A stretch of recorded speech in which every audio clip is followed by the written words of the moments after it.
आइए सुनते हैं मालती जोशी की कहानी परिणय।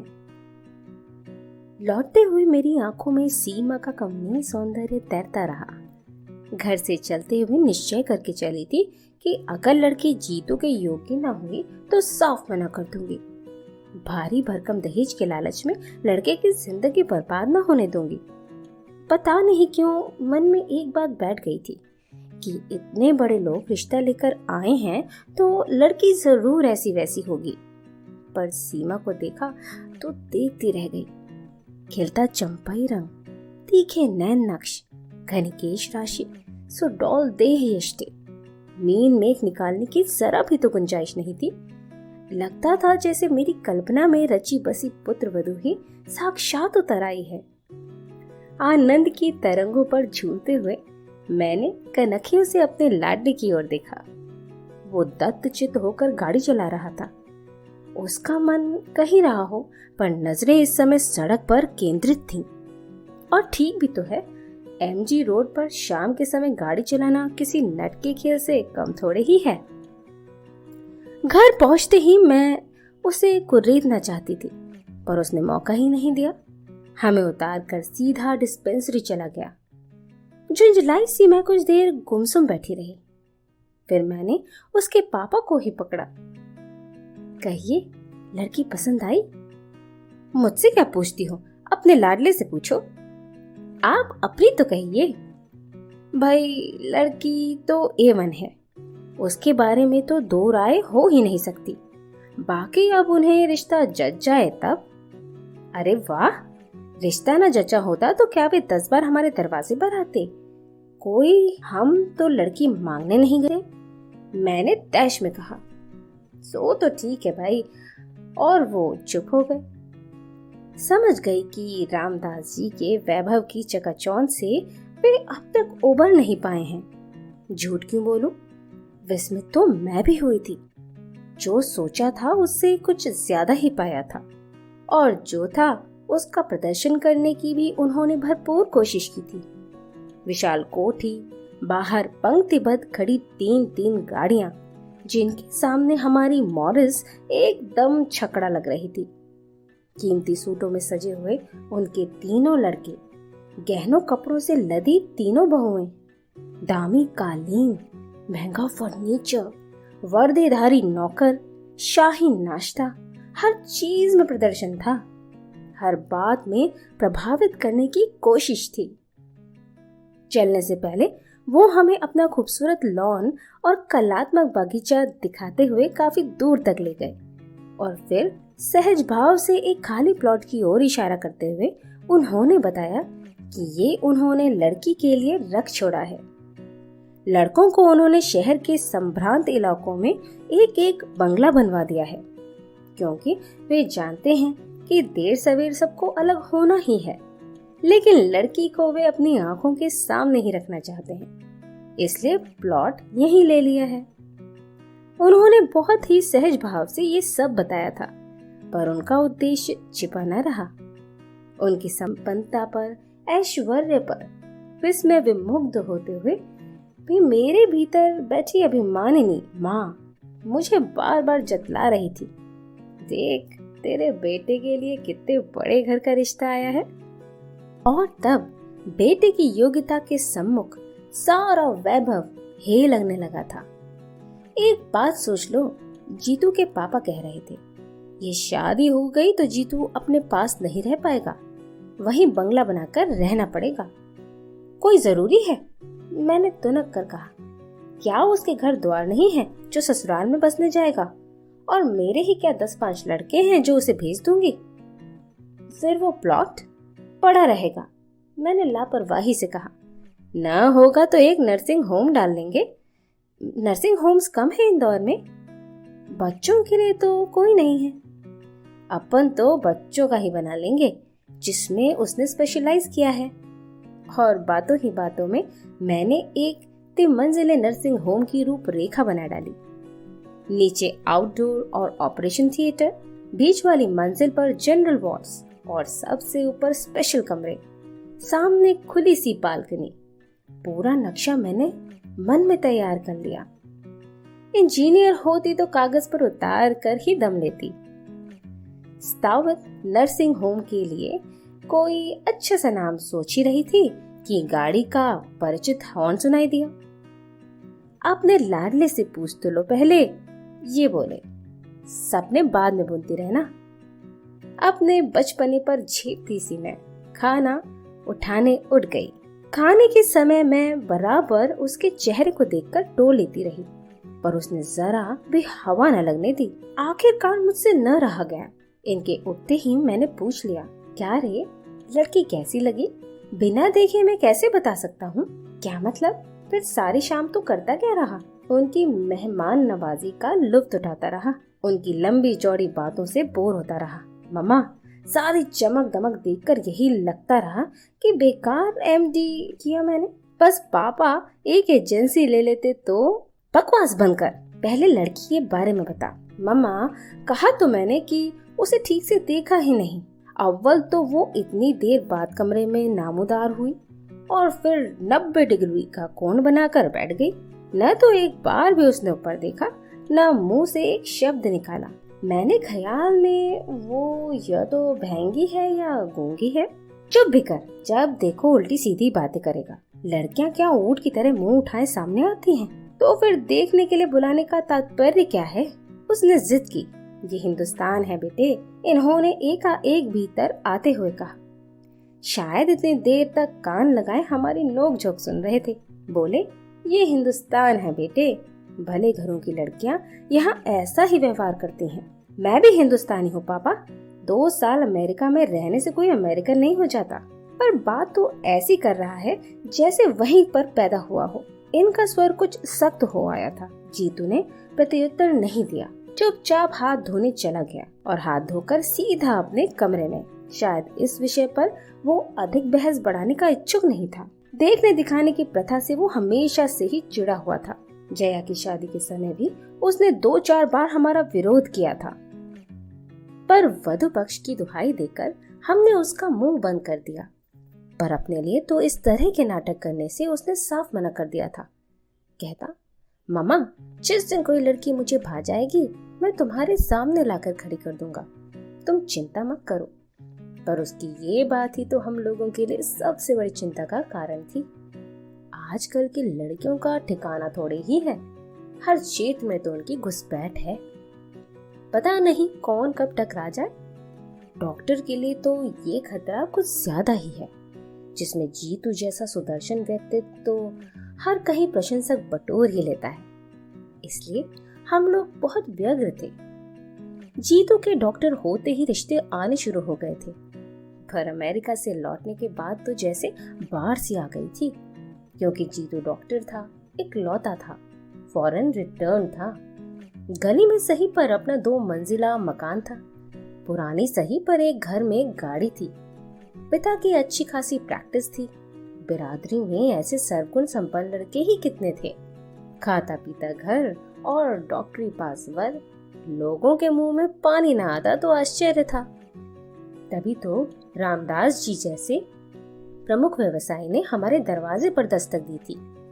बड़ी मुश्किल से जीतू साथ जाने के लिए राजी हुआ था। कह रहा था, पहले तुम दिखाओ। पर लड़की वालों को बार बार परेशान करना हमें अच्छा नहीं लगा। जया के वक्त के कुछ कड़वे मीठे अनुभव मन में अभी ताजे ही थे, इसलिए हम सब साथ ही वहां पहुंचे। रामदास जी ने इतनी आवभगत की, उनके परिवार ने इतना प्रेम टपकाया कि बार बार यही डर बना रहा कि लड़की अगर अच्छी ना हुई तो उन लोगों को किस तरह जवाब देंगे। वो बहुत देर बाद बाहर आई। उस समय हम लोग कॉफी पी रहे थे। अपनी दोनों भाभियों के बीच चलती हुई वो कमरे में आई थी और एक अस्पष्ट सी नमस्ते के साथ सिर झुकाकर बैठ गई थी। उसकी विनम्रता पर मैं मुग्ध हो गई थी। अंग्रेजी में एमए लड़की और इतनी सुशील। इतने लोगों के बीच उसका ये सहमा सिमटा रूप एकदम स्वाभाविक लग रहा था। तब ये बात मन में उठी ही नहीं कि इस तरह जीतू तो उसे बिल्कुल नहीं देख पाया होगा।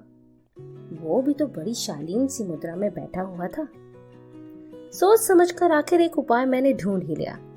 जया की सालगिरह के बहाने बहन भाइयों को एक दिन चाय पर आमंत्रित कर लिया। जया थी अपनी ससुराल में, इसलिए उपहार आदि लेकर मुझे चिंतित होने की जरूरत नहीं थी।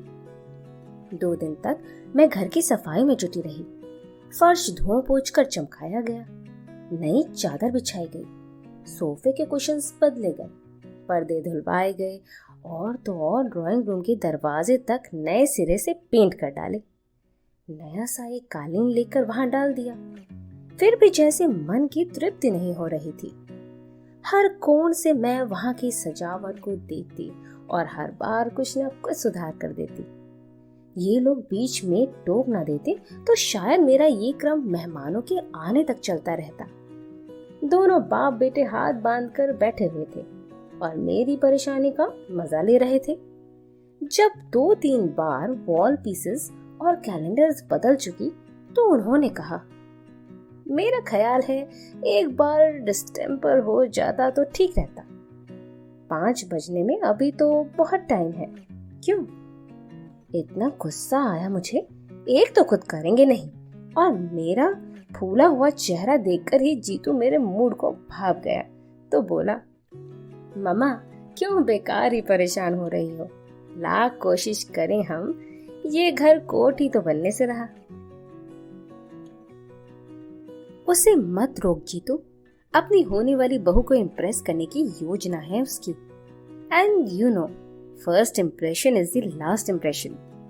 कोठ ही ना सही, आउट हाउस तो लगेगा ना ये घर। अरे आउट हाउस भी लग जाएगा तो गनीमत समझो, मैंने तुनक कर कहा। जाने किस दरिद्र जगह में डाल दिया है सारा पैसा। कितना भी करो रौनक ही नहीं आती। गुस्से में ही सही मैं अपने मन की बात कह गई थी। इतना लंबा चौड़ा मकान बनवा तो लिया, पर गली की वजह से उसकी सारी शान पर पानी सा फिर जाता था। रामदास जी के आउट हाउस सचमुच इतने अच्छे शो देते थे। उस दिन प्लॉट दिखाने ले गए थे, तब उन्होंने दिखाई थी छोटे छोटे घरों की वो लंबी कतार। उनकी संस्था के कर्मचारी उनमें रहते थे, खुली जगह में, हरियाली के समुद्र के बीच। वे छोटे छोटे द्वीपों की तरह लग रहे थे। जीतू ठीक ही कहता है, बेकार मेहनत करने से क्या फायदा, उस वैभव से तो होड़ लेना ही असंभव है। ठीक 5 बजे वे लोग आए, छोटी वाली दोनों भाभियां, छोटे भाई और वो। मुझे अच्छा लगा। बहुत भीड़ होती तो वही उस दिन वाला किस्सा हो जाता। लगा कि लोग समझदार हैं। सीमा उस दिन की तरह गहनों से लदी नहीं थी। मेकअप भी बहुत हल्का था, इसलिए उसका सौंदर्य आज आंखों में चकाचौंध नहीं भर रहा था, बल्कि ठंडक दे रहा था। नींबू कलर की हल्के जरी के काम वाली शिफॉन उसके रंग के साथ एकाकार हो रही थी और देखने वालों की आंखों को बांध लेती थी। मेरी नौकरानी ने तो वही निर्णय सुना दिया, लाडी घड़ी सुंदर छे हो, कदे म्यारी नजर नहीं लग जाए। वे सभी लगभग समवयस्क ही थे। उन्हें ड्राइंग रूम में छोड़कर मैं रसोई में चली गई और देर तक नाश्ता लगाती रही। नाश्ते की तैयारी भी मैंने कल से शुरू कर दी थी और अपना सारा पाक कौशल दांव पर लगा दिया था। उन लोगों ने हर वस्तु के साथ न्याय किया और प्रशंसा के पुल बांध दिए। छोटी बहू ने 2-1 चीजों की विधि भी पूछी। अच्छा लगा। सीमा जरूर धीरे धीरे चुप सा रही थी, पर मैंने ध्यान नहीं दिया। अपनी होने वाली ससुराल में कोई चपड़ चपड़ खा सकता है भला? खाने के बाद मैं महिलाओं को घर दिखाने में लग गई। उन दोनों बहुओं ने हर बात की प्रशंसा की, सजावट की, सामान की, कढ़ाई की, बुनाई की। सबसे अंत में मैं उन लोगों को किचन में ले गई, जो मेरा अभिमान बिंदु था। सफेद रंग में नहाया हुआ, आधुनिक उपकरणों से सजा हुआ, अलमारी में झिलमिल करते स्टील के बर्तन, चमकते पीतल के हिंडालियम के डिब्बे, जगमग करती क्रॉकरी, मचान पर एक सी झालर से सजी अचार मुरब्बे की बर्नियां। जो भी देखता प्रशंसा करता। इन लोगों ने भी की, पर सीमा यहाँ पर चुपचाप बनी रही।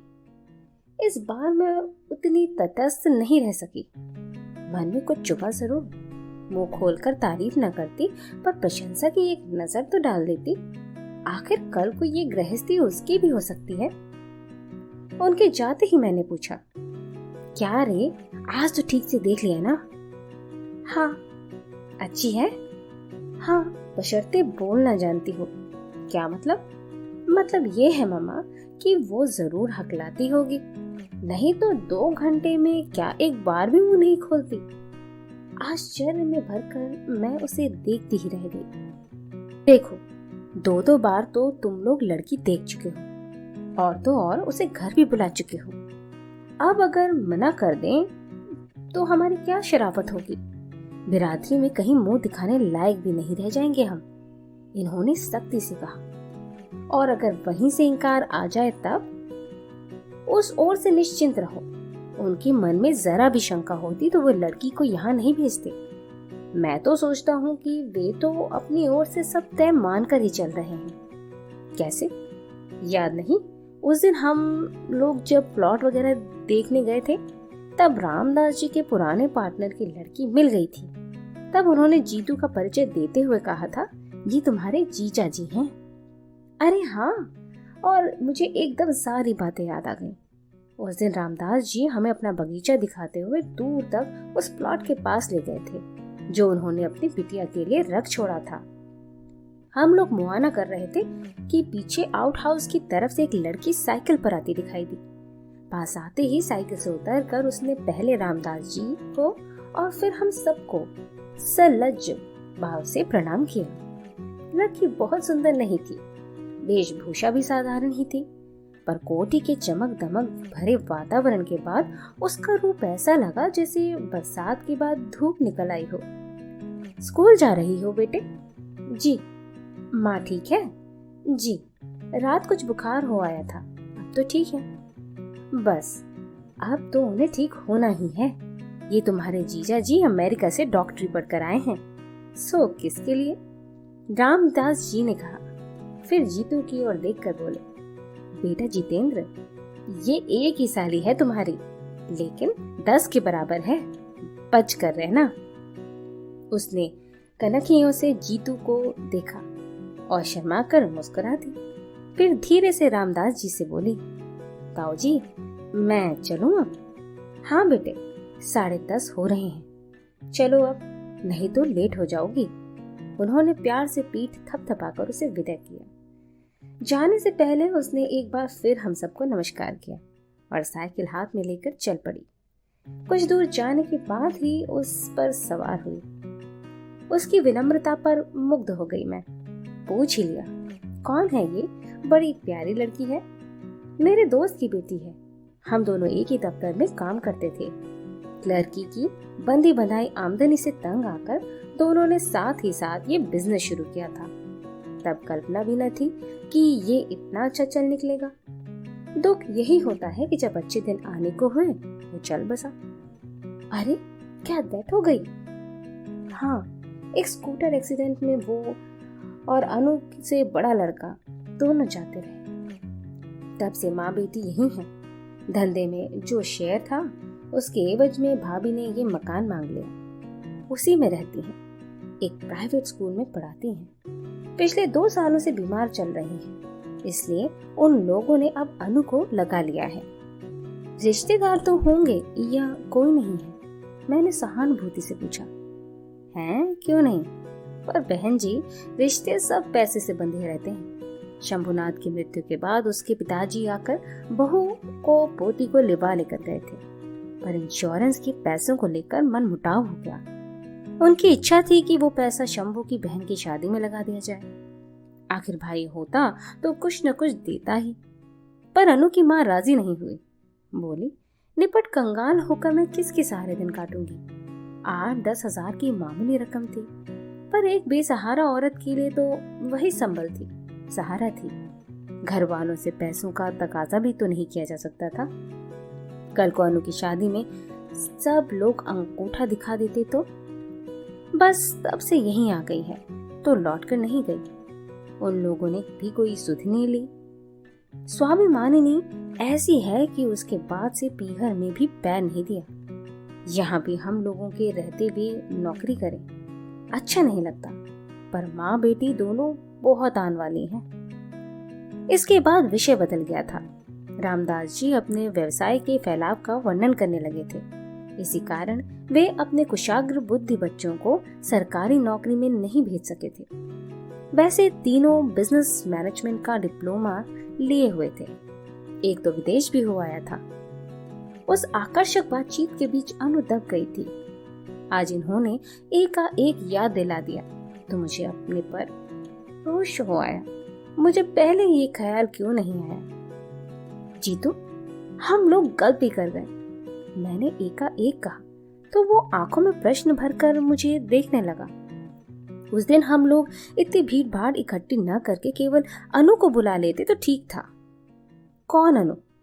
तुम्हारी इकलौती साली। सीमा के साथ वो आती तो वातावरण जरा खुल जाता। भाई का थोड़ा बहुत लिहाज करना ही पड़ता है। अनु रहती तो सीमा थोड़ी सहज हो जाती।